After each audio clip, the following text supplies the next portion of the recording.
The Secrets of Movies and TV Shows is brought to you by the StarQuest Production Network and is made possible by our many generous patrons. If you'd like to support the podcast, please visit sqpn.com/give. You're listening to The Secrets of Movies and TV Shows.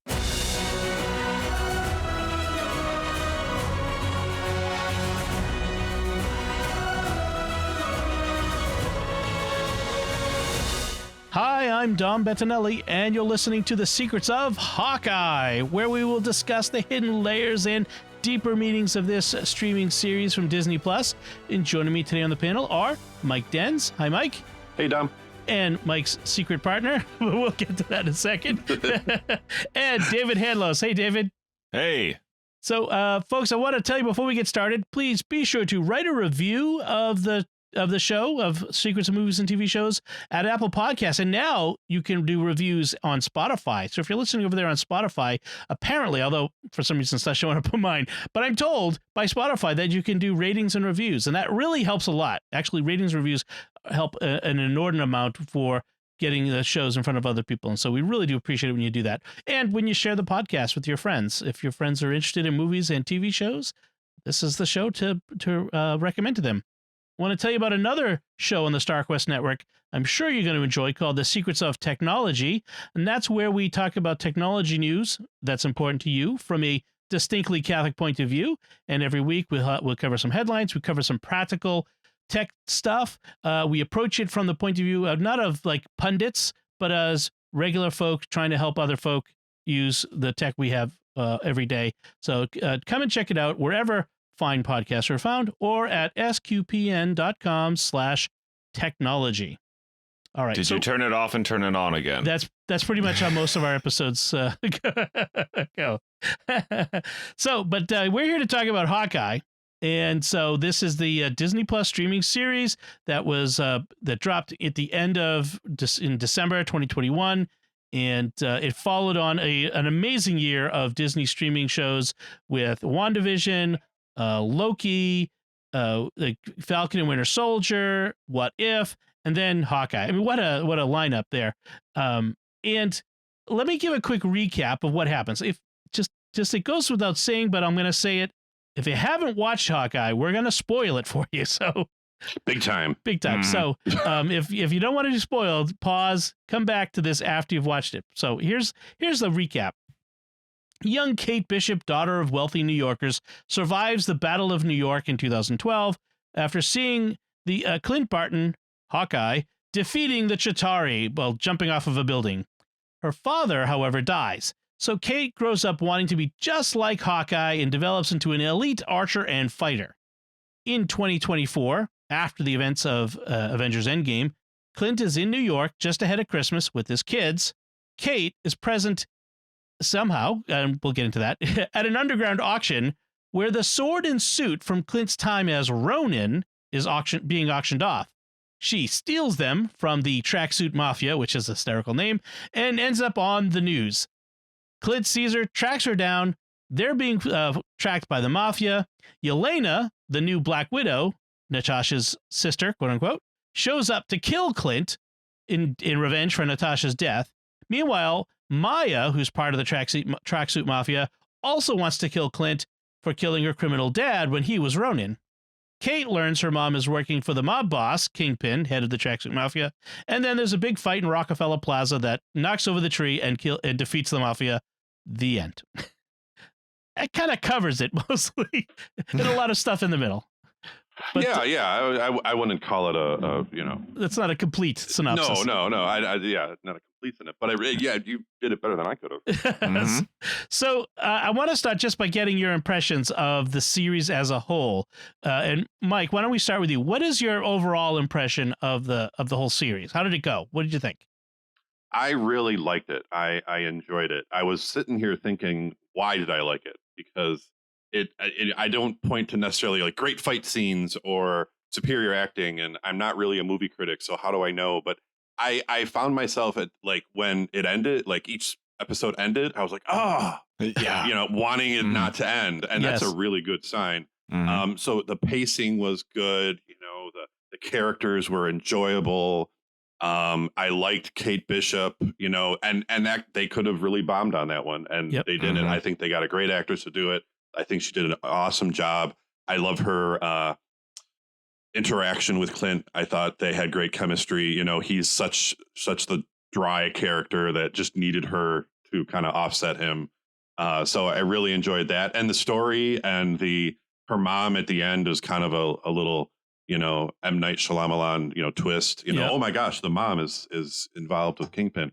And Kingpin was, you know, kind of neat if you knew about him, that he like showed up as the bad guy Clint was worried about the whole time. So yeah, I liked it. I love what they did with Kate's step dad, but not really. You know, the swordsman, her mom's boyfriend. Yeah, because you know you kind of like suspected him and kind of hated him, and then he showed up as this goofball, like, you know, like you got goofball swordsman. He's Zorro. You got Inigo Montoya out there, you know, Inigo Montoya out there, like fighting, with, just defeating all these tracksuit guys, and it was just hilarious. Not to mention all the cosplay people showing up and like fulfilling the dream of actually becoming a superhero. So yeah, I loved it. Good. How about you, David? Oh, I'd say I loved it too. They kind of to echo, no pun intended, what you guys said about they could have bombed on the Kate Bishop character, but I know some people would probably would ask, well, why did we even need a sidekick or something like that? Well, several points. One, Kate Bishop, this is comics accurate because she's in the comics, and two, Clint actually says this in the show that, you know, he has a problem with branding because he's supposed to be in the shadows. He's supposed to be dry and invisible and all that stuff. He's not really, you know, he's not a standout character by nature. So that's probably yet another reason why a solo movie of his, I'm not sure how that would have worked, because he always works to be this guy in the background shooting arrows and stuff.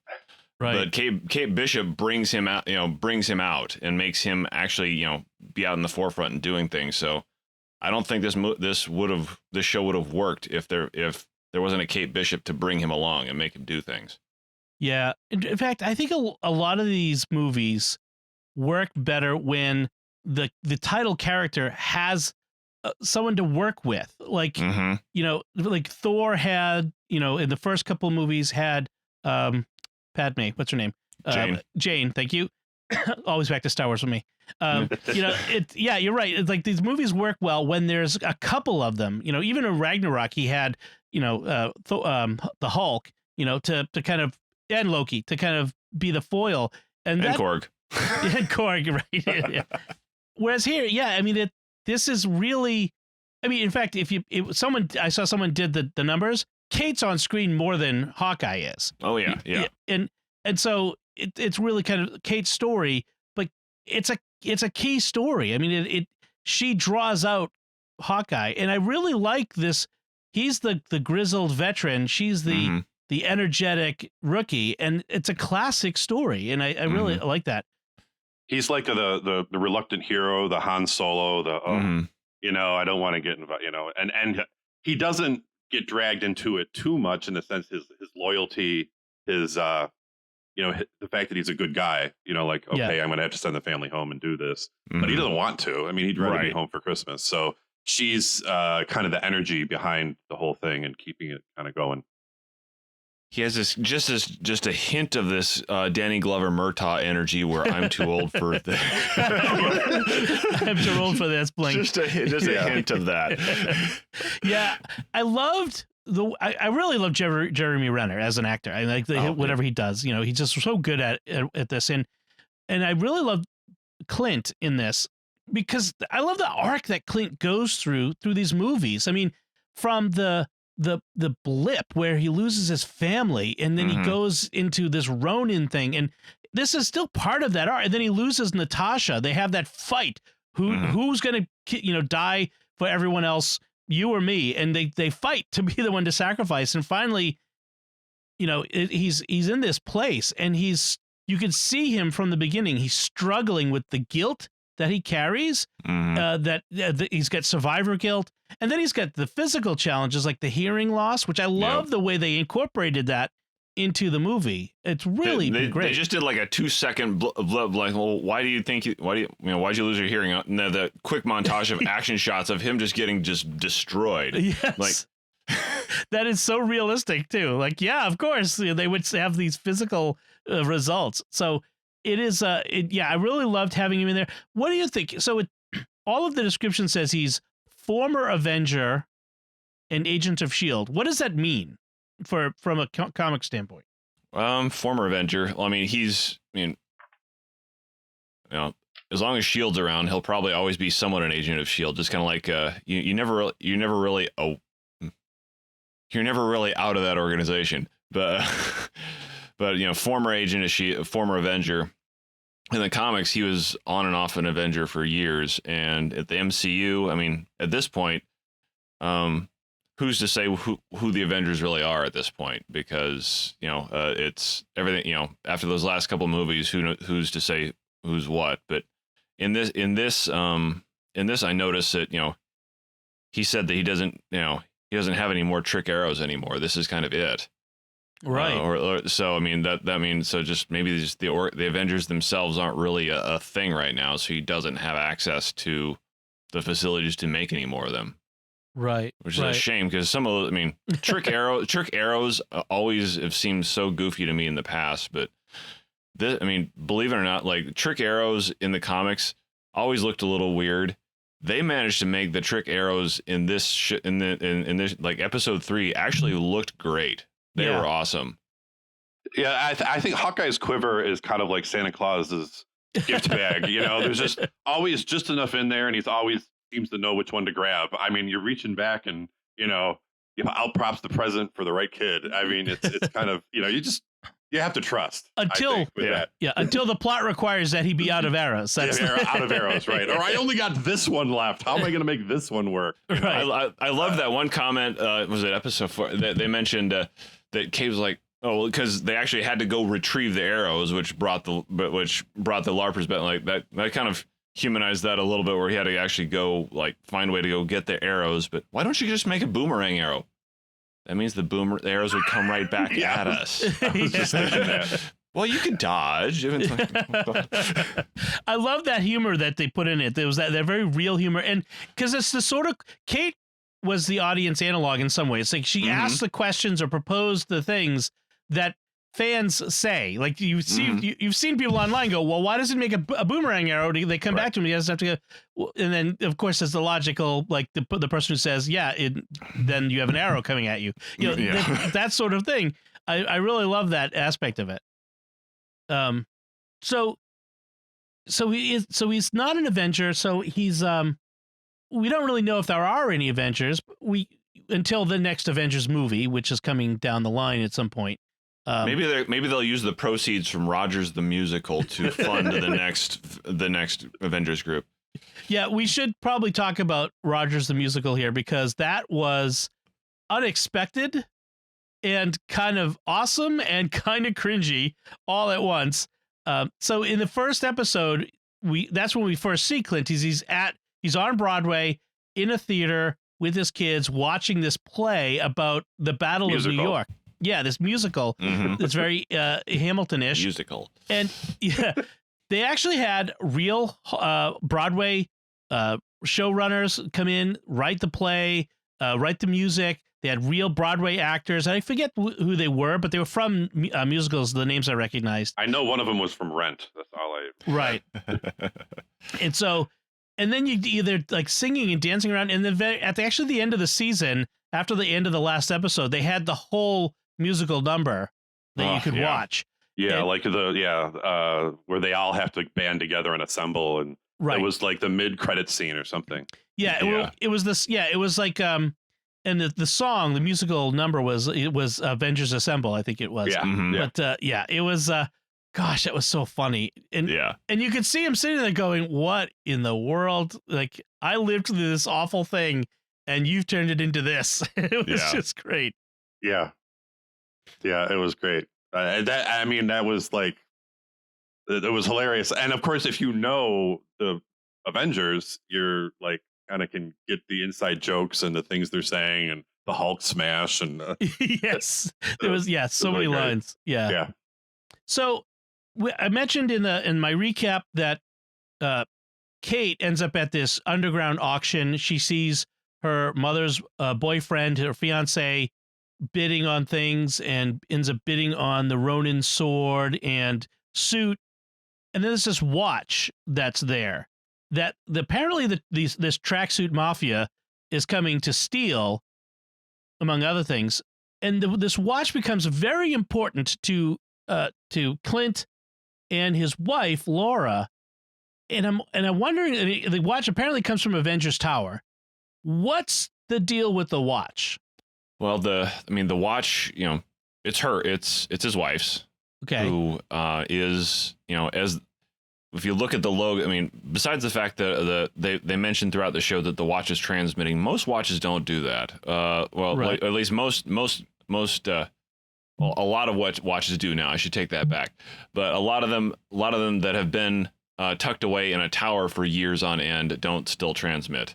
Uh-huh. I'm lucky if my daughter's watch can last more than 2 days. But it had a shield logo on it, and it's his wife's, which means this means almost for sure that she's an agent of shield, and there's a good chance that she is. In the comics, he was married to an agent of shield named Mockingbird, codename Mockingbird, and she was her name in the comics was Bobby Morse, but this is the MCU, so they can take license with that a bit. Right. So the bottom line is his wife is used to be an agent of shield, or at least is still some kind. Because you could tell that she was not fazed by anything in this. Right. So this was old hat to her. She understood what he was doing, why he had to do it, was supportive of him doing it. Well, which isn't like the typical trope you would see of the, this is dangerous. I thought you were done with this. You need to come home and be with us kind of wife you would kind of expect. I really loved they turned that trope on its head. And I really loved their relationship. Like, she understood he had a thing he had to do. She was supporting him, and with the kids, and she understood what he was sacrificing, what he was feeling. I really loved that aspect of this relationship with them. And it was really good. And like all classic Christmas movies, he was the dad trying to get home for Christmas. That's like so many Christmas movies. And I love that they set this at Christmas. I don't think I said that at the beginning. I love that they made this a Christmas show. Mm-hmm. I think that element added so much to this story. Like, Christmas in New York is a thing. It just it's like a background character. I really like that part. So I wonder, we must the identity and background of Laura Barton they've got to be doing something with it. They're not going to lay all this out there and not do anything with that. There must be something coming. Who do they think they are? DC? Oh, sorry. my secret source here reminded me that Mockingbird or Bobby is an agent of shield. Yeah, so she's in the MCU as another variant. Yeah, right. That's why I'm like, they can take some license with that stuff, especially with Loki. Who knows how they're playing this? Right. In Agents of S.H.I.E.L.D., the TV series, there was another actress playing a character named Bobby, who was Bobby Morse, who is that character. Now, there is I saw online some question whether Agents of S.H.I.E.L.D. is in the same universe as the rest. They played it that way because the way that if you, at least initially, when you were watching it, what was happening with recent, for example, Captain America movie that came out was like in the background. So they were doing it that way. So I'm assuming it's canon MCU. Unless it's a very close, multiverse variant, a couple. I don't know if you guys did, but I missed, I had a couple. We started having some. We had additional kids join the family in the since Agent of S.H.I.E.L.D. started. So I kind of lost the middle seasons, but towards the end they started doing a lot of time travel related things. Yeah. Yeah, so that's when who knows how. So really, who knows how that really? It got really crazy. Because it started off right there with Dark World, Coulson. Yeah, having been come back to life because of Loki killing him. So it was kind of launched from the first Avengers. Right, and then we had Dark World, we had Winter Soldier, that was all in the background, like you said. Yeah. My wife actually is making her way through Agents of Shield right now as we're talking about now, and it's funny to like she's like, oh, then this happened. I'm like, that's season 1. I thought that was like season 3 or 4. Like, yeah. Like my brain I haven't it's been years, but it's interesting. I wonder then if. I feel like they're separating Bobby Morse from Laura Barton, and Laura Barton's future life, her story is going to be relevant in future shows or movies, like Disney Plus shows or movies. So we'll have to see. Like I said, they can't just lay this out there and not do anything with it. That would be, I can't imagine that they don't have a plan. Yeah, at least a plan. I mean, maybe in an upcoming one we're going to talk about in a few minutes, a spinoff from this one that they're going to do. Let's talk briefly about Jack Dukane, that interesting character, the swashbuckler. They really misdirected us with him. Oh, that was great. They really set him up to be the bad guy from the first. I think for the first 3 episodes, he was clearly going to be the bad guy. Oh yeah. It's almost like the person who was writing the story died, and then they're like, "Oh, what's he gonna do?" Like, I mean, that was that well done. And he turned into kind of this likable, like swashbuckling, goofy guy. Maybe he was. I mean, he was a guy who was an expert with a sword, but just because he really liked swords. And he was kind of scary and mercurial, and you just were not sure where he was going, and you could see how the mother of Kate. What's Kate's mother's name? Eleanor. Mm-hmm. She's never going to get it. I mean, you just kind of see the end where he's going to reveal his hand and take the mother hostage or something weird like that, and then she'll get it. And that never happened. They were just like waiting for it. It was a huge great misdirection, because that was, Jack Dukane was in the comic. This is where they like to wink at the comics and then take a hard left or right. Right. A sharp turn, because he was, not only was he a comic book, depending on the storyline, he was either a hero or a villain, called the Swordsman. I mean, if you laugh at Hawkeye's arrows, I mean, that was his shtick. He had a sword. He was a guy with a sword. That was okay. But he was good at it. But that was it. But he was actually Hawkeye's mentor and trainer. Yeah. So very different. That is also part of the misdirection, I guess. That it was great. Like that. But like you said, by the end, he was swashbuckling through the Tracksuit Mafia dudes. In the midst of arrows flying everywhere and Larpers with maces. I mean, it was the whole shebang. It was like the Middle Ages, Game of Thrones in Rockefeller Plaza. Mm-hmm. So that was great. And then, let's talk about Maya. She's a deaf character. Again, really interesting connections here, because you have Maya, who is going to go on to be known as Echo. We'll talk about that in a second. Then you have Daredevil, who is a blind character, who's a superhero. And then you have Kingpin, who kind of connects them. And it's kind of an interesting little triangle there of characters. So we did find out that they've already started developing a spin-off from Hawkeye featuring Maya, which is, I think, an interesting choice, because she's the bad guy. What do you guys think of this? What do you think of Maya, and what do you think of them developing a series off of her? I think they're the comics themselves. She's already been established there for a while as Echo, but I think this is good. To be honest, it's just nice to see another character with it's not quite like Daredevil, but she's an incredible fighter and character. Even though she doesn't have everyone's conventional senses, and it's there's some serious redemption work there too. So it's just, as long as they do the character justice, it won't be boring. Okay. Yeah, I was good with her character. I was more into other characters. I know they spent different time with her. I wasn't really sure where she was going. I wasn't familiar with Echo in the comics or anything like that. So, I was ignorant of that. I thought it was interesting afterwards I hear that the actress is also deaf, and just kind of accentuates the job she did, in the movie, or in the series, I should say. But I definitely would be interested in it. But I don't feel like I've connected with the character enough just yet. I can see where you're going. Like I already had some previous knowledge, so this is one of those things you kind of if this was a regular TV show, if before streaming became a thing, this is what you'd call a backdoor pilot, where you just kind of flesh out just a little bit of a character, and here you have a show. But but I would be more excited about Elena, like just because I've seen both Black Widow. I would love a Hawkeye Yelena. I would like a Kate Bishop Yelena dynamic duo. I mean, I'd go for a full movie for the two of them. Yeah, that's what we were kind of thinking for a while, that the two of them, which also had great chemistry, which apparently Haley Seinfeld gets good chemistry with everybody.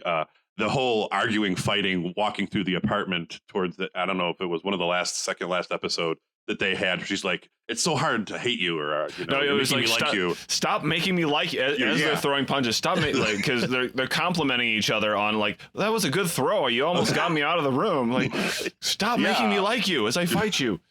Yeah, that whole thing. My daughter and I were both thinking, that they're going to end up being like partners in another series.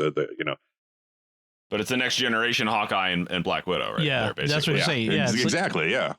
I really loved that Yelena in this, even above in Black Widow. I mean, she was fine in Black Widow, but in this, she got much funnier lines. She was much more relaxed, less uptight, and like that scene where she confronts Kate in Kate's apartment, and she's made the mac and cheese, and it's just so. There's something about her manner, like on the one hand, she's so very friendly and matter of fact, and yet there's this undercurrent of restrained violence. You know that at a moment's notice, she could snap your neck. Like, she is an assassin of the highest caliber, but yet she's also funny and affable and friendly, different than Natasha was. Natasha was, I felt like Natasha was right there, even though in Winter Soldier, Cap was always like saying, "Who are you really? You're always playing a role." But later on, I really felt like Natasha took the mask off and became who she was all the time. But it's different with Yelena. I feel like Yelena, there's like two sides to her. There's the assassin, and then there's the young friendly young woman who's just kind of fun to be around. And it was very interesting to see how Florence Pugh played that so well. And like I said, I love the lines that they gave her and just that interaction between her and Kate. It was a lot of fun. Also, my secret source here told me in the beginning of Black Widow, when Elena was a kid, mac and cheese was her favorite. Oh, right. Forgot about that. Excellent. From the movie, from Black Widow. Yes. Yeah. Thank you. I should have mentioned before, Mike has his daughter with him, that she's feeding him stuff because she's the family expert on Hawkeye, apparently. On all things MCU. All things MCU. All things MCU. Thank you, Mike's daughter. She didn't want to be on with us, but no. She's the silent partner. She's kind of like Echo. Yes. Nice. So what do you think? At the end of Black Widow, we had Yelena meeting with Louise Dreyfus. Louise Dreyfus. I'm saying Elaine Bennis, but whatever her character is. Her character's name was Val. Yes. Val. Yeah. Mm-hmm. So the Countess, I think, something like that, right? What's that about? Because the Countess also met with at the end of Winter Soldier and Falcon and the Winter Soldier. I knew I was going to get it with U.S. Agent. So is this a bad guys, good guys? Is Yelena ever been recruited into something? What do you think? I think she's being recruited into, whether she knows it or not. I mean, like we were saying before, like it's hard. Like, what is the current status of the Avengers is kind of gray right now. There's if there is there's, I mean, for anyone who's watched Shang-Chi, it looks like there's something going on, but it seems kind of vague. But it seems like they're assembling, Val's assembling her own team. Vale has motives, intentions, designs that are her own, Right. whether they're good or helpful or not. She clearly wanted to get Hawkeye out of the way for some reason, so she found someone who would be motivated to do it. Right. I don't know why. Are we supposed to have a clue? I don't know. Well, I mean, just guess. I mean, he represents, and he's in, like I was saying, he's an older part of the original Shield and the Avengers, and I could see her just wanting him out of the way. He's the old order, and she wants to start a new order. Yeah. Or I mean, you let sleeping dogs lie too. I don't know. I mean, just the fact that that if she would want to if she wanted to recruit basically Natasha's younger sister, Hawkeye would probably want to be in, want to get involved somehow at some point if he caught wind of that. So she would probably want to find a way to get him out of the way as quick as possible to be able to keep using her as a weapon. Now, was Kingpin involved in this, wanting Hawkeye dead, or was that? No. No, right? That wasn't him. No, that wasn't him. But that was Kate Bishop's mom wanting him gone.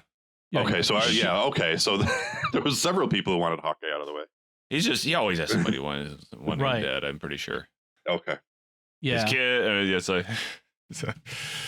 Yeah. So, so you got. I really feel like Val is a lot like maybe Nick Fury in the sense of she's willing to do whatever is necessary to accomplish the ends that she sees as the best or good ends. So she's willing to, do the end, making the ends justify the means. And so maybe there's a little bit of that in there. So they're setting something up. They've put all these things in motion. You've got Falcon, who's now got the Cap's shield and probably going to be the new Captain America. You've got Wanda out there maybe as a future bad guy. Who knows? I mean, I think things are starting to roll out for the next phase, and that these series that they've been running in 2021 have really are setting this starting to set the stage for that.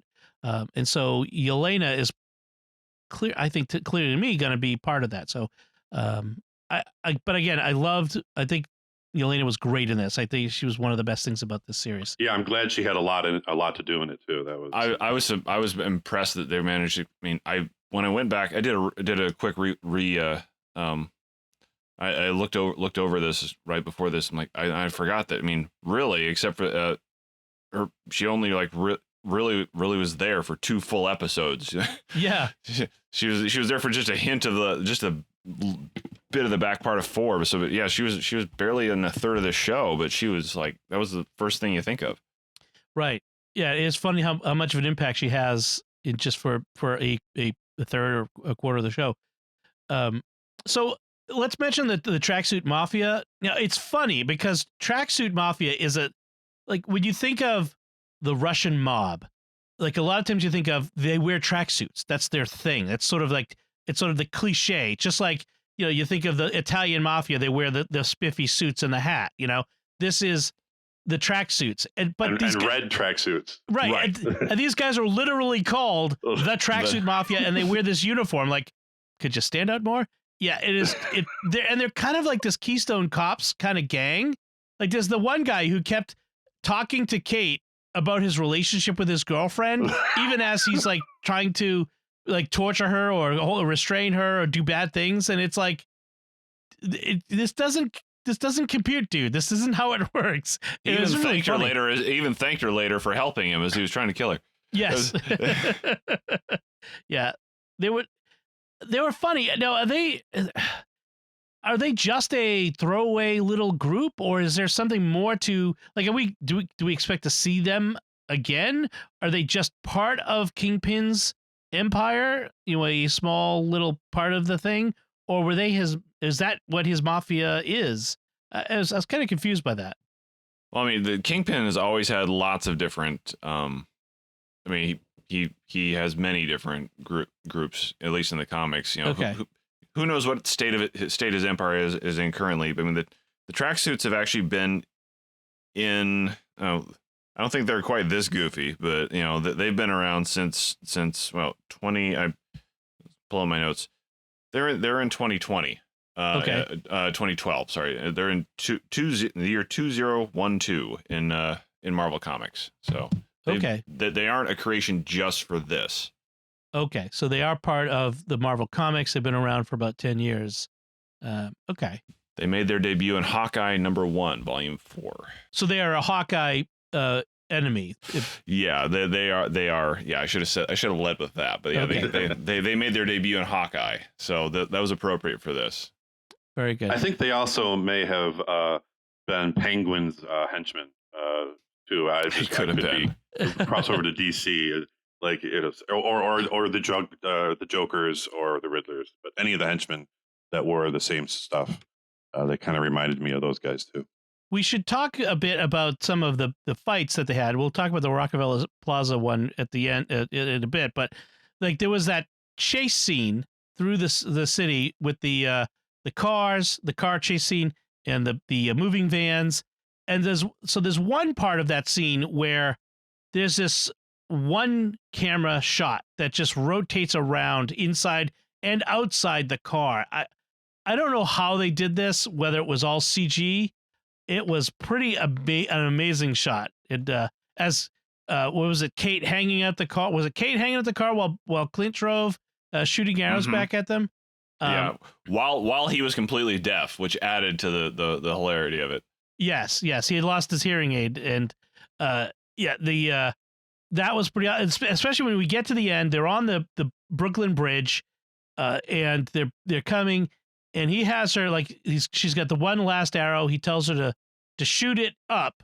She doesn't know why. He doesn't explain to her. He could have just explained it to her, but yeah. But the drama demanded that he not explain to her. But so she shoots it up, and he shoots the Pym arrow at it, and makes it giant, and then it lands, destroys the Brooklyn Bridge. It lands in the truck, and pretty wild. But the Pym arrows, what's that about? Well, I'm hard to guess exactly when he got his hands on those, but they're, for anyone who's seen Ant-Man,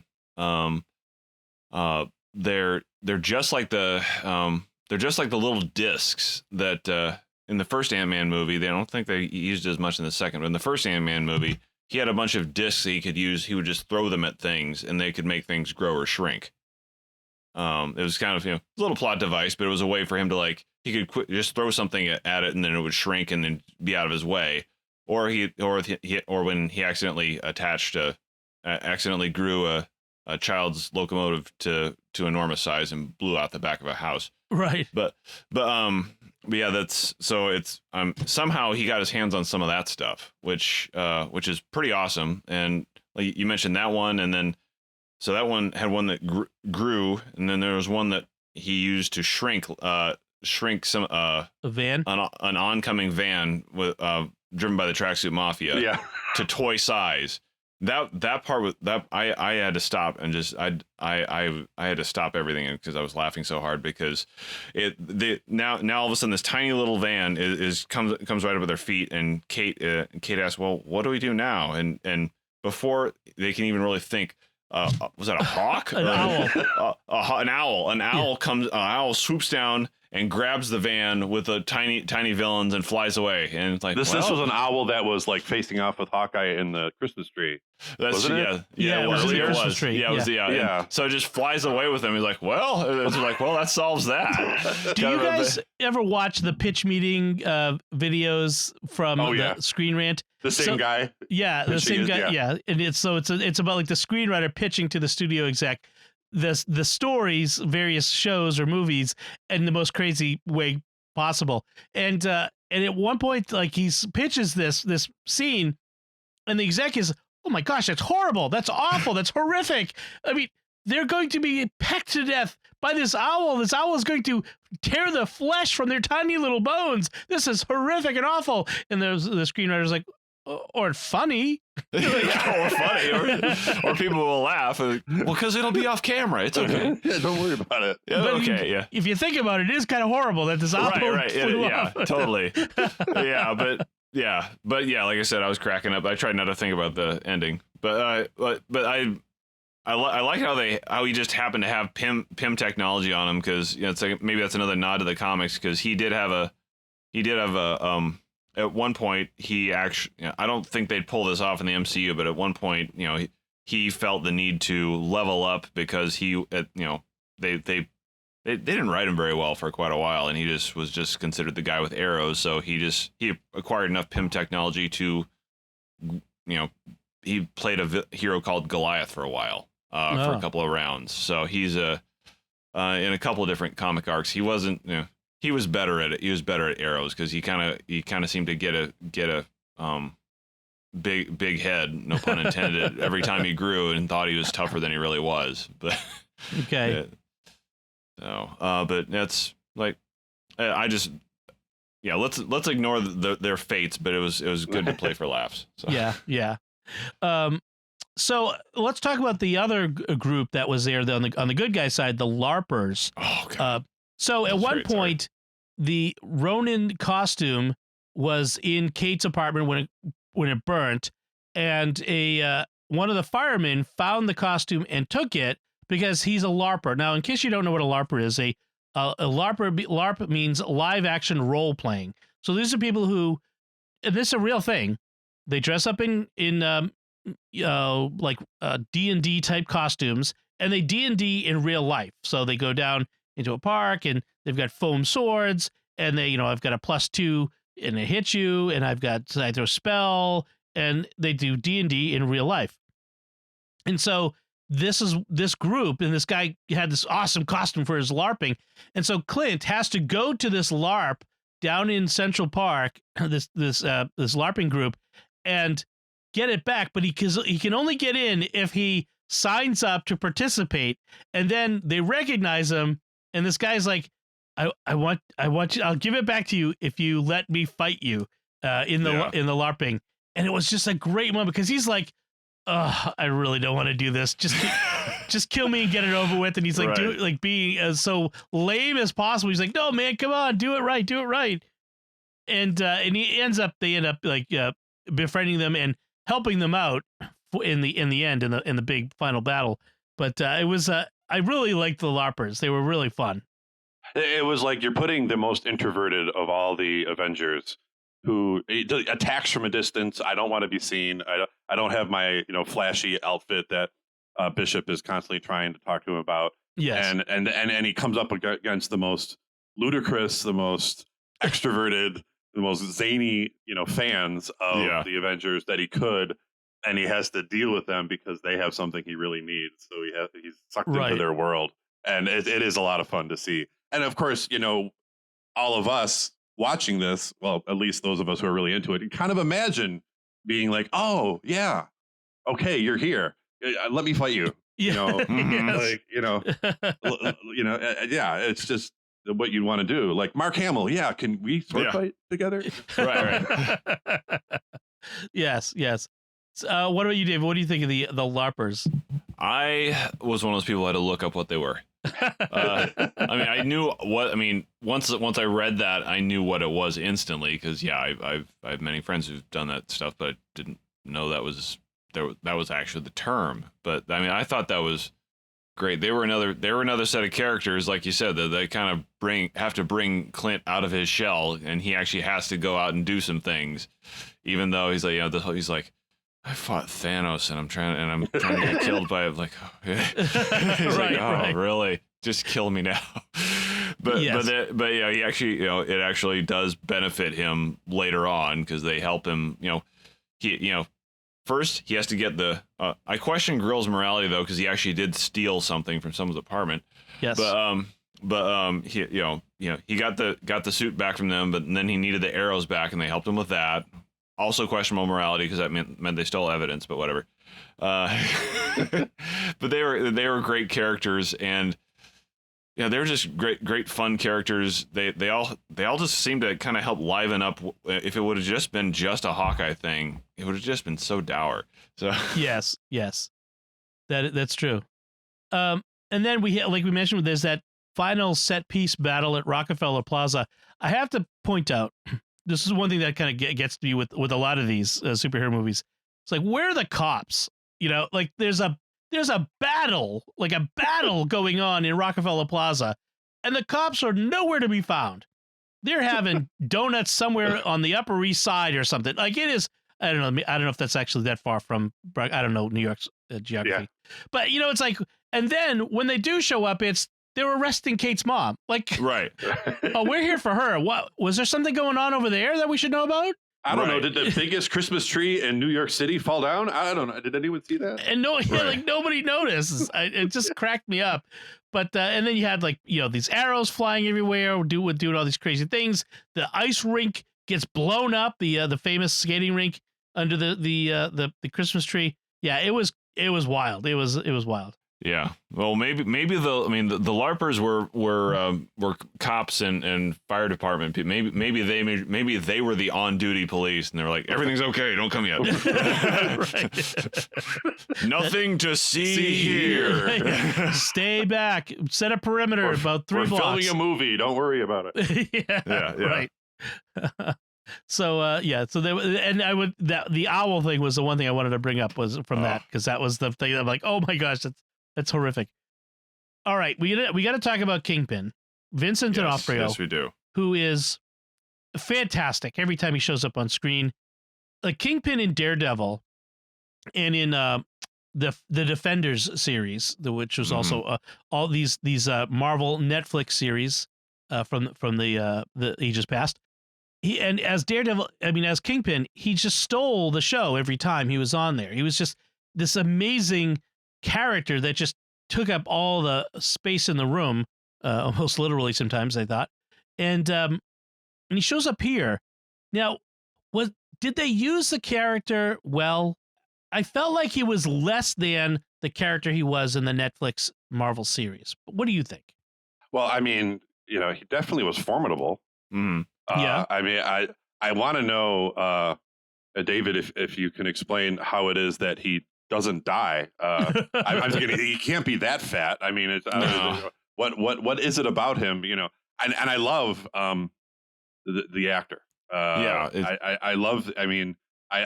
He's always just a little off. He just plays these guys that are just a little something screws loose. From his Law and Order days and the different things I've seen him in. He's always just kind of a little strange. And it was like when I saw that he was Kingpin, because I hadn't seen him in the other times, I was just like, oh, that's great.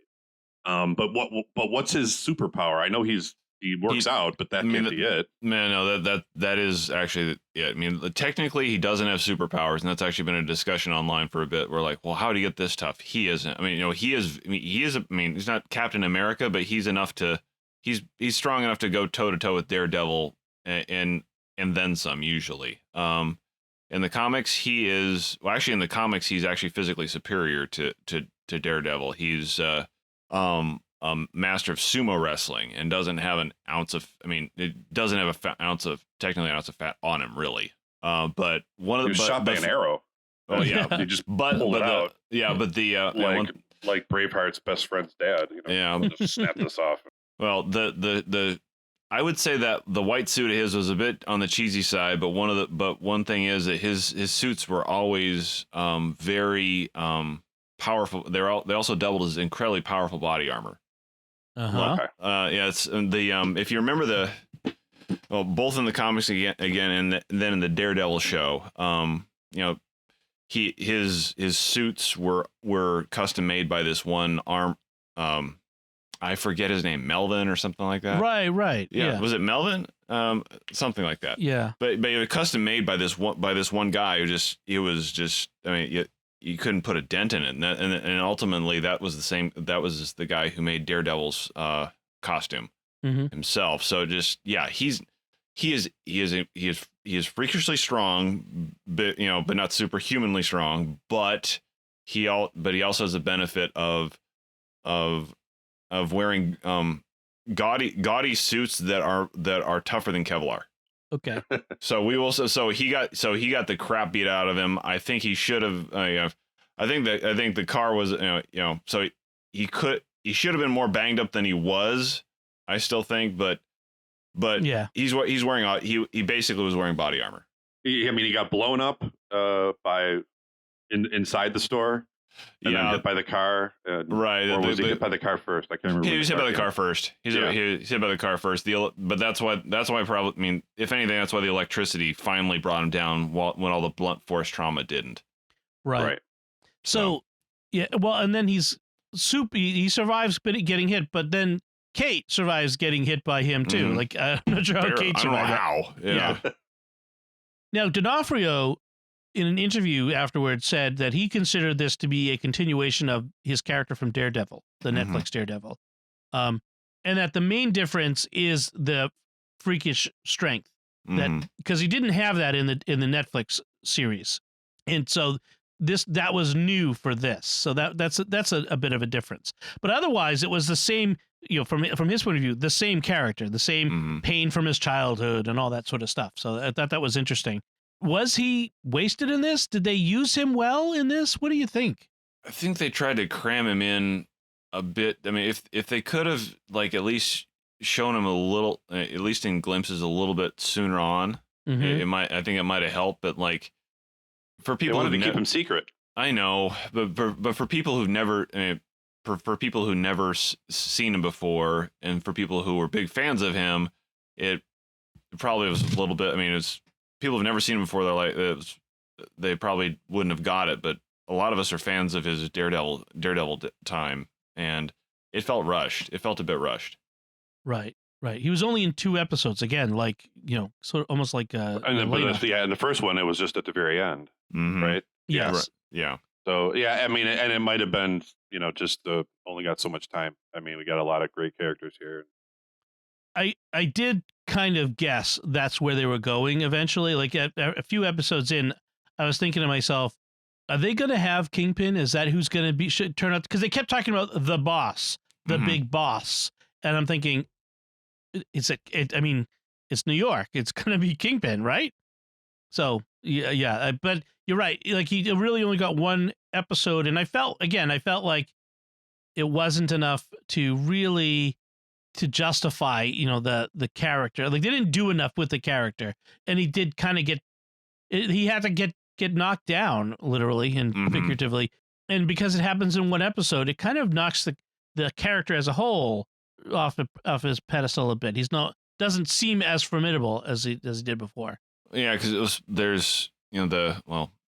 I kind of figured that he'd be showing up just because earlier in the series, if you notice, one of the businesses was called Fat Man Auto Repair. Right. Yes. But yeah, he doesn't. I mean, physically he's very formidable, and obviously his underlings are afraid of him. But where Maya and where Kate Bishop's mom meet him, like it seems like they're meeting him at the back of a club or a bar, as opposed to like some big, the big office in a high rise. Like you usually expect to see him. Like it seems like he's just kind of in the back of a warehouse restaurant or something. Yeah. Or warehouse. I'm like, and that is not normal Kingpin. The normal Kingpin was always tried to portray himself as a, the tagline has always been, he's a humble dealer of spices. Right. And then there's that moment where Maya confronts him in an alley, points a gun at him, and then we hear a gunshot. We don't see the gunshot. Is Kingpin dead? Or because you could just say it's the MCU. No one's dead. But mostly dead. Yeah, I got better. But what do you think? It is obviously. My thought is he's not dead, and that he'll show up in the Echo series that they've got in development, because this connection between Maya and Kingpin is significant in my view. My thought is, if all the other stuff didn't kill him, right? This is a mosquito. I mean, this bullet, it's bound. He gets stuck in an inch of muscle, or bounce off his Kevlar or whatever. But bounce off his skull. Yeah, yeah. And the fact that they didn't really show it was just more of a tease than anything else. My acting ability will protect me. He was genuinely scared. I mean, when she pulled out a gun, he wasn't like, Yeah. He didn't want to get shot. Well, I mean, but if if she didn't go for a headshot and she shot him anywhere in the white suit, he'd be he might be able to at least get away. Right. So I'm thinking he's alive. Yes. So we got Kingpin from the Netflix series. Do you think we're going to get other characters out of the Netflix Marvel series? Are we going to get Charlie Cox, the Daredevil? Are we going to get Jessica Jones? What do you think? I'm thinking yes to Charlie Cox, but because we already have Kingpin. Right. So he's from that show, so why not him? The other ones, I don't know. I hope. I actually really hope for Luke Cage. I was a big fan of that one, and that one just kind of they ended that one on a morally gray note. Right. But I'm hoping the other ones, and they had a lot had a lot more room to go with those two characters, Luke Cage and Jessica Jones. We also got Daredevil and Spider-Man. Spoiler alert. Uh-oh. Oh, dang. I haven't seen that yet. No more Spider-Man spoilers for me, please. I'm still actually. Seriously? I still haven't seen it yet. Oh my gosh. Get going. Come on. I know. Well, Daredevil has a key role, and I'm just kidding. COVID. So, yeah. But yeah. I know. I've had some spoilers. I've already heard. So, but in case anyone else hasn't heard them, but so Daredevil has been brought in. It'd be interesting because I kind of would like to see Paige from the Daredevil series show up in the MCU as well, because she had the beginnings of an interesting journey in that series that I was kind of wondering where she was going to go with it.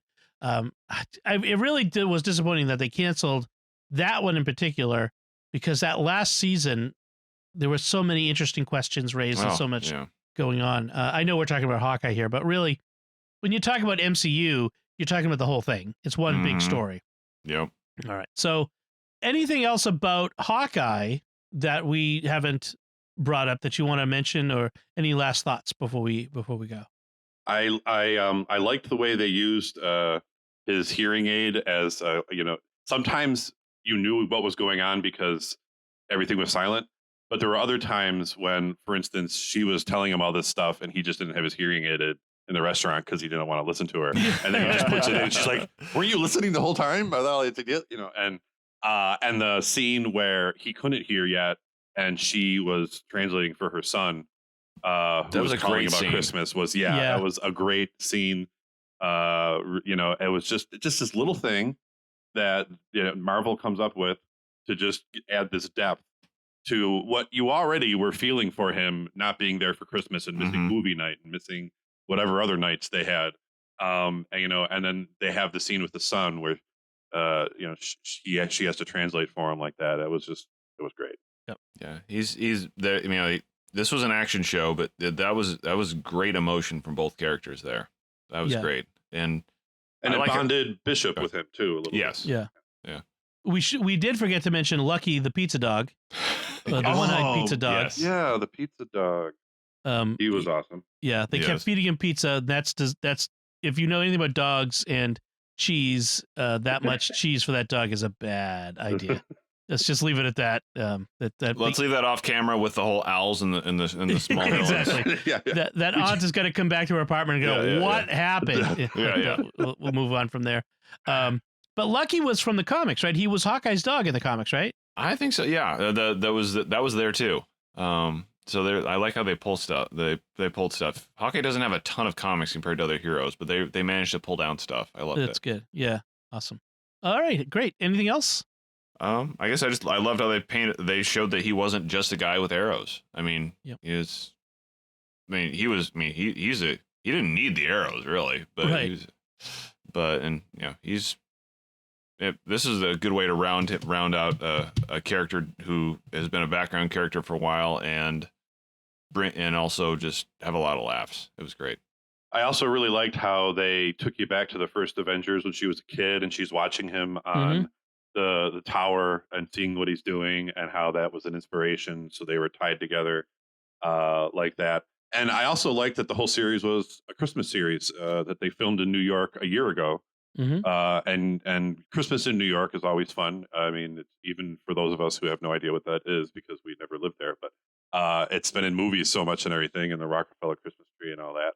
So that was kind of fun to watch a series that was revolved around Christmas. Yep.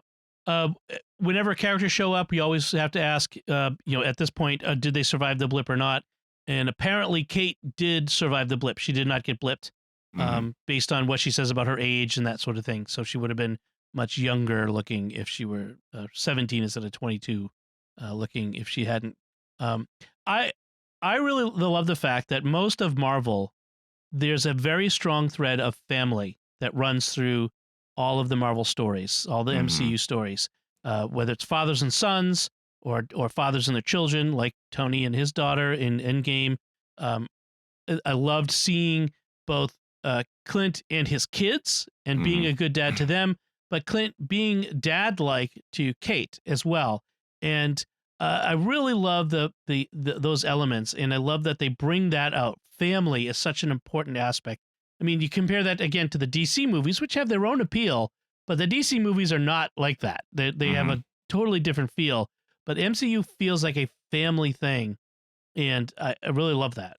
Even the very first Avengers movie was, as you know, kind of it in a way. This is because I just saw a reel when I was getting ready for this. But in the Avengers movie, Thor shows up because Loki's there because he's family, and he's telling everyone, well, Loki is, he's the exact quote, like he is of Asgard. He's not I'm here because he's my brother and he's of Asgard. And then now Natasha says he's killed 80 people in 2 days. Well, he's adopted. Yeah, I love that line. That was good. Yes.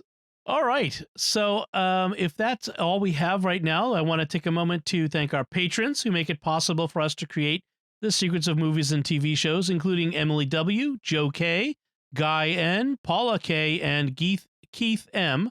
Their generous donations at sqpn.com/give make it possible for us to continue the secrets of movies and TV shows and all the shows at StarQuest. You can join them by visiting sqpn.com/give. So that's it from us. What did you think of Hawkeye? What did you think of what we had to say about it?